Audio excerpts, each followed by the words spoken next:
Hi, everyone. If you're already here for the Structuring the Day webinar from Khan Academy Kids, thank you so much for joining. We're going to get started in just a minute when folks have had time to join. Thank you.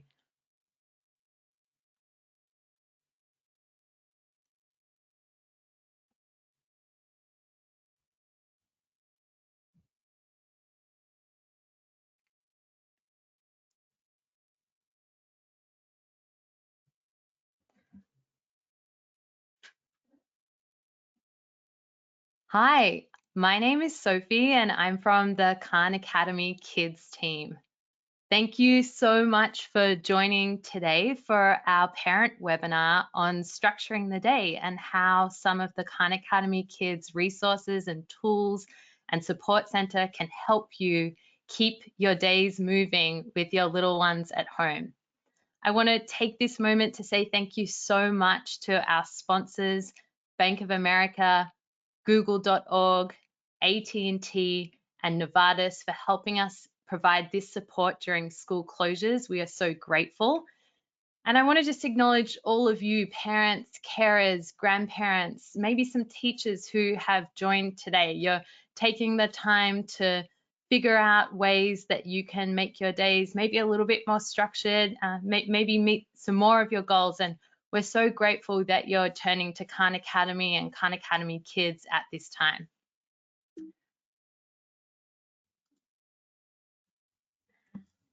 I am Sophie Turnbull. I'm from the Khan Academy Kids team, and today I'm really excited to be joined by two of my friends and colleagues, Vicky Lang and Dan Tu, and they are both on the Khan Academy team. Today, our big objective is to make sure you know where to go to find tools to help you structure your day and achieve your goals during this school closure period. We've got a bunch of free resources and we've got our expert Vicky joining to give us some tips and tricks. I think this will be really helpful for parents who are thinking about ways that they can help keep their children learning throughout school closures. We won't cover in detail how to get set up on Khan Academy Kids, how to download the app and set up a profile for your child. And we won't cover specific advice for teachers. That is all really important stuff. And if you go to the handout that is linked in this webinar, you'll see that on the learning objectives page, we have linked to the Getting Started guide and to the teacher guide. And if that's what you're looking for, then I'd encourage you to check those resources out. What we will cover is a quick overview of the Khan Academy Kids resources, and then we'll spend most of our time hearing about this idea of structuring our day, and we'll hear from a pro on how to do this. And then we're going to turn it over to you. I want to spend at least 10 minutes of today answering your questions and hearing from you about what's on your mind as you try and structure your day with your little ones. Khan Academy Kids is a part of Khan Academy, but it's a separate app. It's a mobile app, and it was designed particularly for children ages 2 through 7. Just like Khan Academy, it's completely free. There are no ads, there are no subscriptions in the app. It is a really rich and educational and also entertaining experience for your 2 to 7-year-old.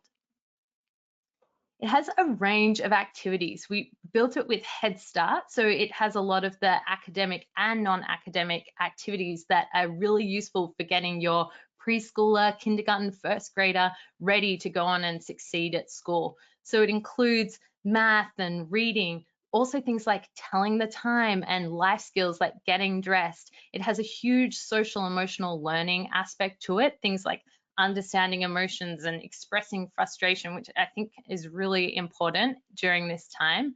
And it also encourages children to get up and move around, to draw a picture for a friend and get creative. It is so much more than just drilling the hard academics. And that's what we hear from parents, and that's what they really love. during this time of school closures, we have had a think about, and we've talked to parents about what they're finding useful. And one piece of feedback has been the app is amazing, but I'm just really struggling to structure my day. How much time should we spend on Khan Academy Kids versus playtime or doing other things that are so important throughout day? And how on earth do I get any work done in this mind-bogglingly confusing time? And one thing that we have come up with at Khan Academy is a set of schedules that just gives you a recommendation, a guide, a starting point that educators and parents alike came together and helped to form, that says maybe you could structure your day like this. So on this page in your handout, you'll see a template for the daily schedules. They're the Khan Academy schedules, and they go right from preschool right through to the end of high school. So if you've got a child of any age and you're listening to this webinar, they'll be helpful for you. We've also included this more guidance link, and that is the Khan Academy Kids team has added some very visual and fun schedules specifically for children ages 2 through 7. And if you're looking for something where you can actually engage and build a schedule with your child, then I'd encourage you to have a look at those extra examples from Khan Academy Kids. And we put these schedules out having heard that they were important, but we could not have prepared ourselves for the feedback that we got from parents. You know, one of my favorite quotes is a parent who says, I just got teary-eyed reading the Khan Academy schedules. You know, these are fantastic. Parents just saying that it has really helped them to get some degree of normalcy back into their day. And so I really want as many of you all to access these schedules. We'll be sharing the handout and you'll be able to click on those links and check them out. But what I thought would be really important was to acknowledge that they won't just work as is for everyone. And I wanted to invite my friend at Khan Academy, who is an incredible parent and educator and child development specialist. I'll let Vicky tell her story, but I'd love for Vicky to share with you some tips about how you can really use these schedules as one tool that might help you structure your day, and some other important things that you can keep in mind as you're doing that. So I'll hand over to Vicky. Yeah, thanks, Sophie. What a wonderful introduction, and what just a wealth of fantastic resources y'all have put together at Khan Kids. I just my 6-year-old loves it. It's so fun. So yeah, I'm gonna talk to you a little bit about the specific schedules that we've put together at Khan Kids, and sort of the bigger principles of like, what are some things to think about as you're structuring the day for a young child, especially if you are also trying to get work done at the same time, because I'm living that myself right now, all trying to do 1,700 things at once. Before I launch into that, just a little bit about who's talking to you. I'm the learning scientist at Khan Academy. I help all of the teams understand how learning works and how to design for it. I've been doing learning design for a long time, first as an elementary school teacher and then in ed tech, and I am the parent myself. I'm a single parent of a 6-year-old. So I have a lot of practice. She's in kindergarten, a lot of practice doing 2 things at once, and am living this currently of her kindergarten being closed and trying to figure out how to structure this day for her while also continuing to try to do my job. So let's look at what some of these key principles are of what we're trying to do when we're structuring the day for a kid, and why you would want to put structure on it at all. If we can go to the next slide. Can we go to the next slide? Thanks. Oh, sometimes it freezes up. I know that feeling. That's a terrible feeling. So what we're trying to do, the real goal of trying to think through structure, is to create a space where kids feel safe and secure so that they can learn and you can work. Safety and security are good, especially in an uncertain time like how we are right now. And then it's also true that kids who feel safe and secure learn better, their brains are more ready to learn, and they're also better able to play independently when it's time to play independently so that you can get your work done. So it's kind of a win-win all around. And that's going to help you to be able to get even just a few hours of work done, or not if you're not working. Either way, it's still good for the kid to know what to expect throughout the day. And then hopefully by the end of the day, we can all go to bed still liking each other and getting along reasonably well by the end of the day, even in this stressful time. So the big ideas to keep in mind, because as Sophie said, every family is different, and what works for one family isn't going to work for another. So I want you to be able to modify the tools that we're providing to work for your specific situation. And as you do that, I want you to know what are the big ideas that I want to keep in mind going forward as I make changes. So first, clarity and communication is really helpful for kids. When kids know what to expect and what's expected of them, that helps them feel confident.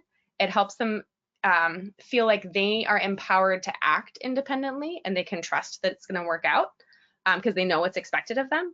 When they know what to expect, they come to trust the world as a safe and reliable place that they can walk around in and it's going to be okay in general. So having that clarity of a list of this is what's going to happen throughout the day and we're going to stick to this. And if it changes, I'm going to talk with you about that and partner with you about that so that the kiddo is just aware of what's going on for them. That really helps them to feel secure.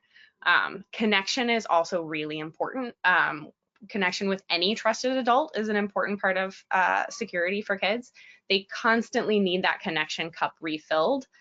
This is when you start to see attention-seeking behaviors, and it can be really helpful to reframe them as connection-seeking behaviors. That kid is wondering, like, are you not just physically present in the room, but are you really able to attend to them, really see them and hear what they need and be available for them, even just for a brief moment? And connection can be really hard, especially when we are managing so many different things and also trying to work.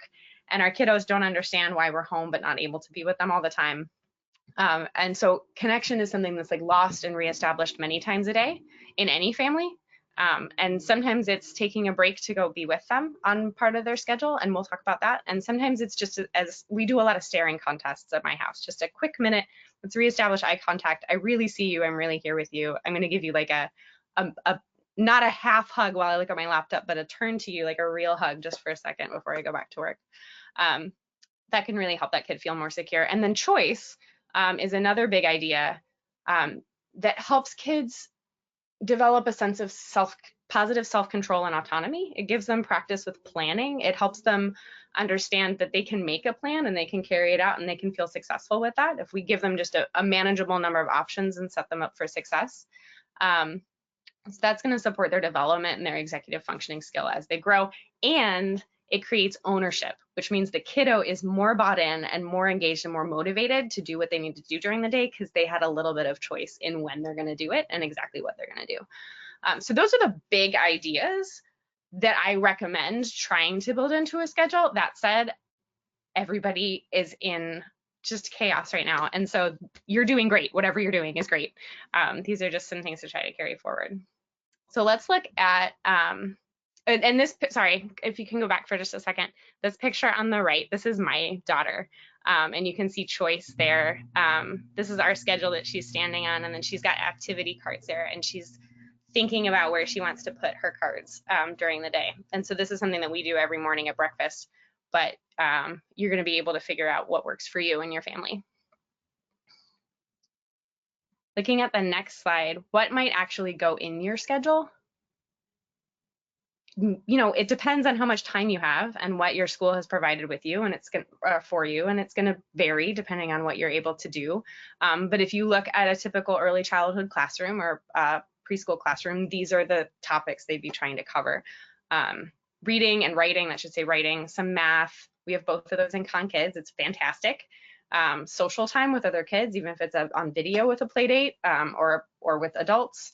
Free play time where they can be creative and get some large motor practice and small motor practice, and science and social studies. Are you going to be able to do all those every day? No, I'm not able to do all those every day. Like, there's a reason teaching and parenting are two different jobs, and we don't have people ordinarily that are full-time parents and full-time teachers. You're not going to be able to do that, and so give yourself some grace and patience. But we're all doing the best that we can. And if you can go to the next slide, we'll look just briefly at the examples of some of the things. This is a sneak preview of what's coming for you on Friday through Con Kids. So there's a couple different structures. This is the written one. There's an option on the left where you can write in the times that work for you, activities, there's activity cards, and there's a space where you can write in the name of the grown-up, or you could just write independent if it's independent time that might be with that kiddo, because then the kiddo knows. It's easier for them to play by themselves for a half hour if they know when you're coming back. And then there's an option on the right if you don't have the time or space to invest in that that level of connection. Then there's this version that's just for your kiddo to fill in their activities. And you can pre-fill it if you want to be consistent every day and limit the number of choices, whatever works for you. If you look at the next slide, I think there's some examples here of how that might look. We do things like read on video chat with grandpa while I get an hour of work done every day. That's something that's helpful. Or you can just fill in pre-filled activities. And then on the next slide, this is my last example, is the visual schedule for younger kids who can't read yet, don't understand time yet.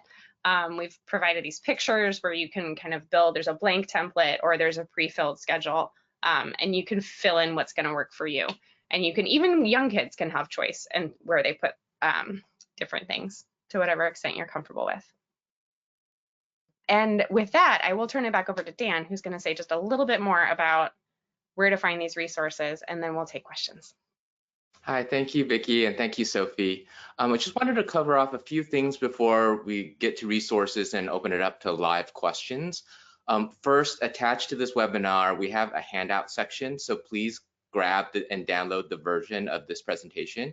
It contains a complete walkthrough of what Vicki and Sophie walked you through in terms of how to structure your schedule, why it's important, and what content to incorporate into your schedules. It also has links to resources like live activities, including Circle Time, which we recently spun up on our Khan Academy Kids YouTube channel, as well as printables. So if you want to do things offline, these are really important activities that the team is working on creating for you as well. And then, as always, we have a list of other resources available for you, both on Khan Academy as well as khanacademy.org/kids. That's where our main Khan Academy Kids pages live. And if you have any questions, feel free to email khankids@khanacademy.org if you have any questions.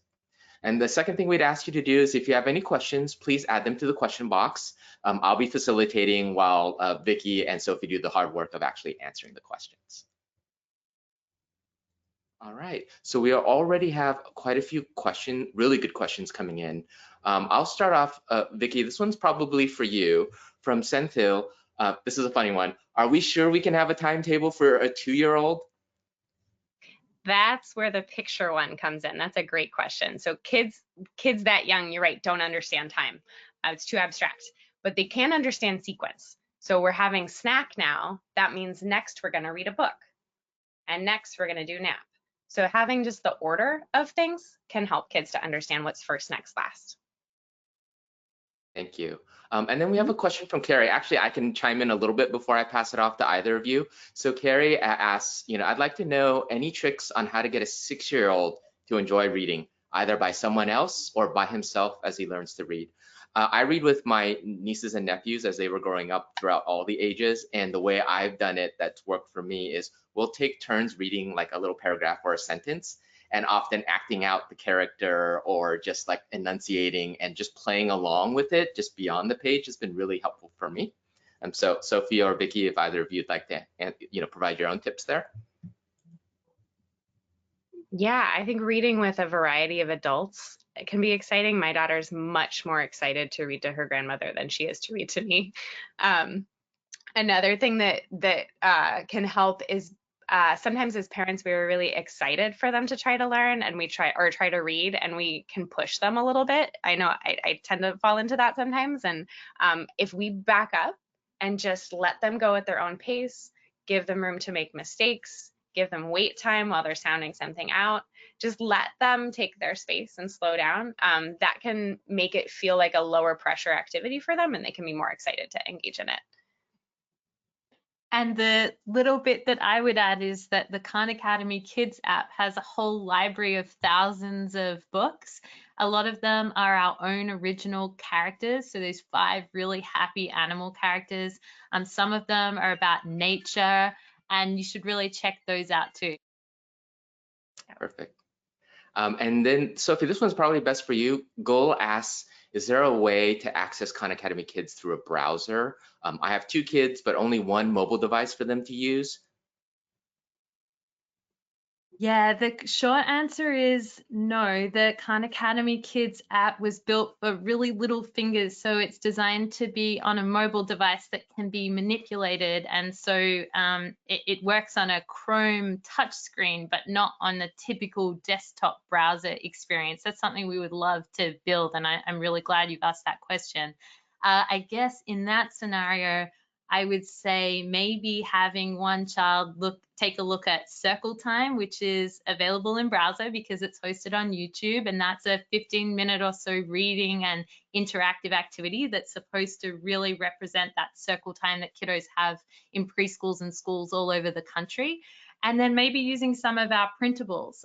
If you have a printer at home, we've also adapted them. If you don't have a printer at home, there are some offline activities that maybe your child could get excited about. And thanks so much for laying out that scenario that you've got. I'd definitely love to take it onto desktop someday.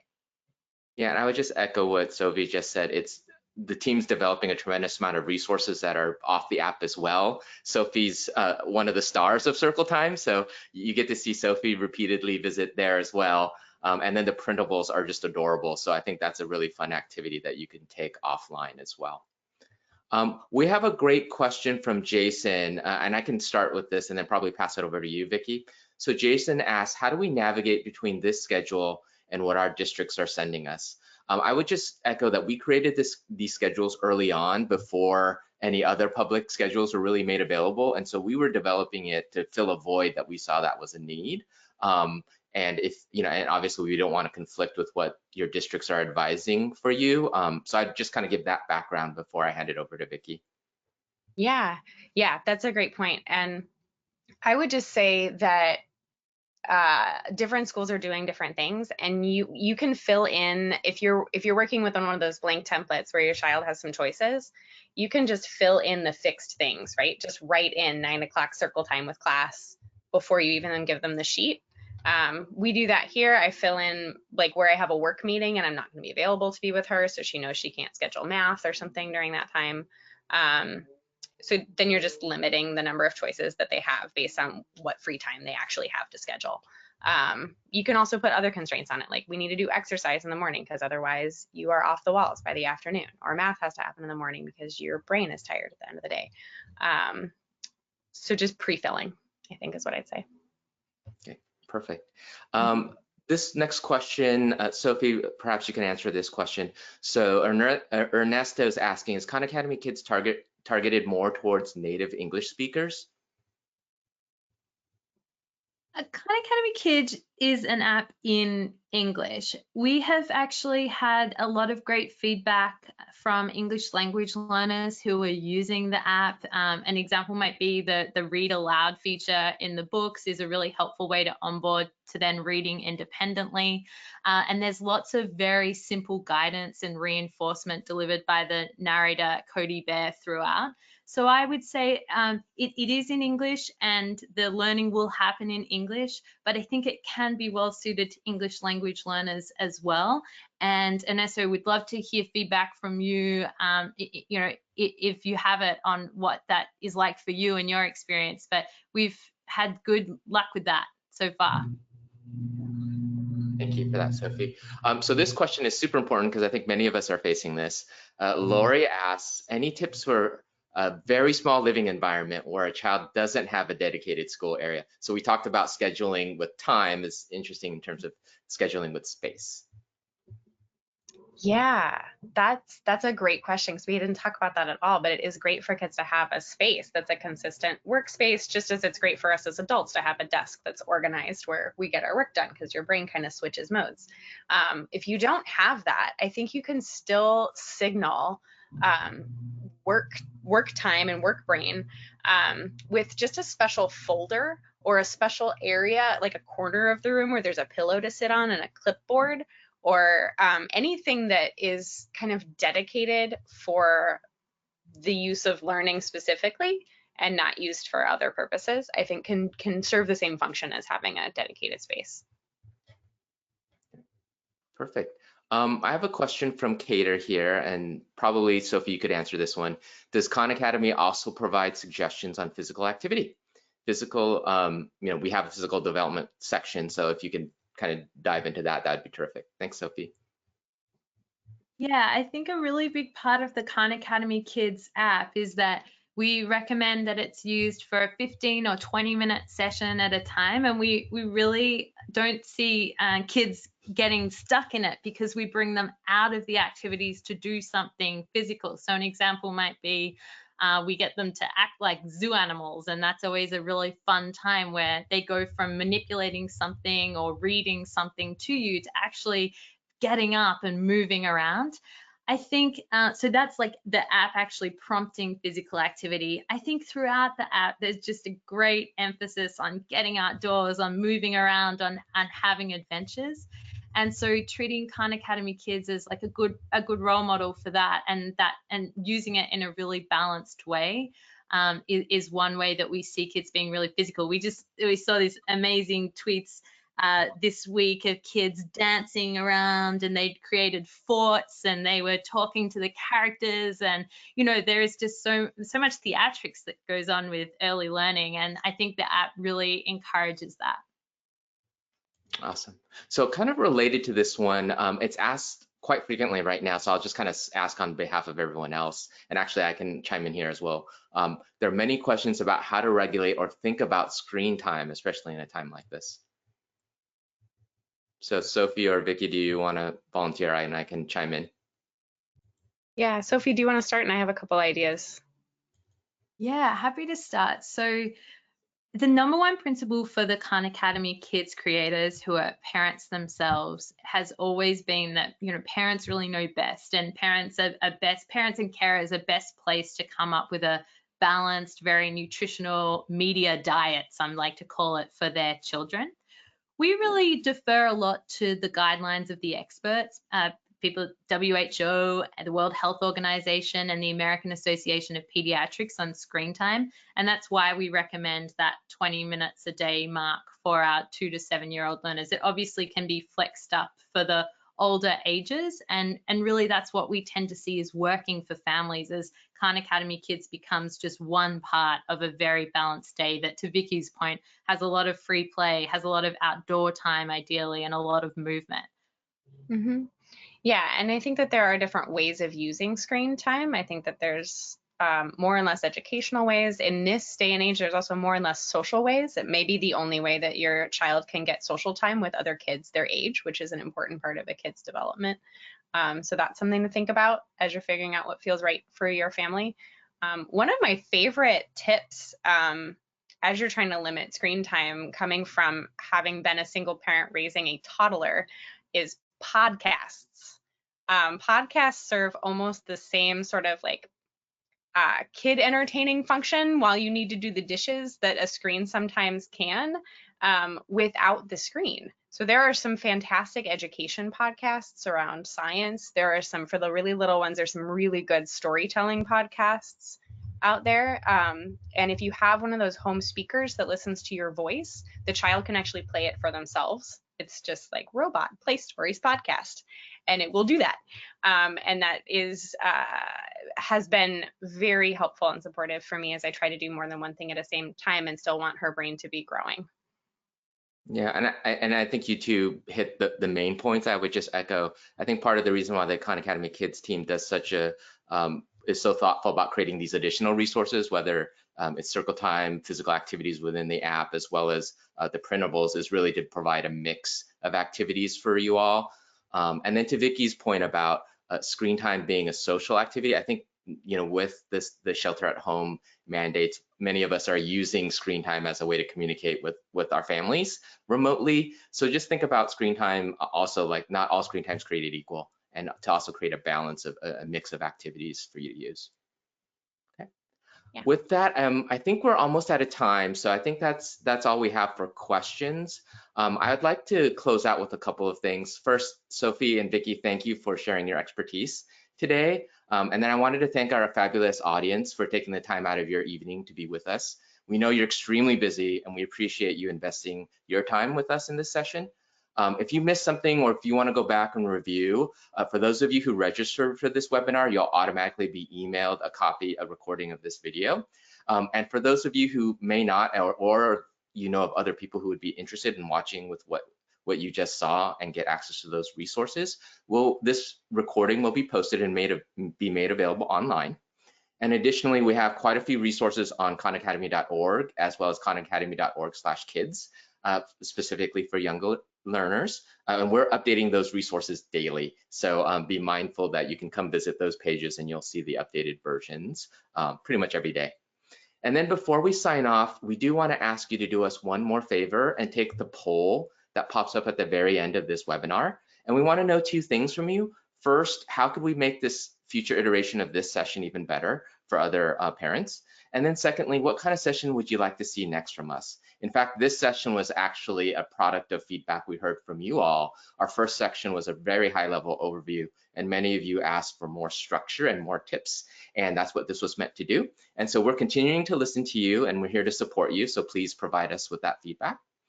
And in closing, all of us recognize that you're juggling a lot as parents here. This is really uncharted territory for all of us. And we here at Khan Academy just wanted to remind you to be kind to yourselves. It's okay, we're all in this together and you've got this. So with that, from all of us at Khan Academy, thanks again and good night.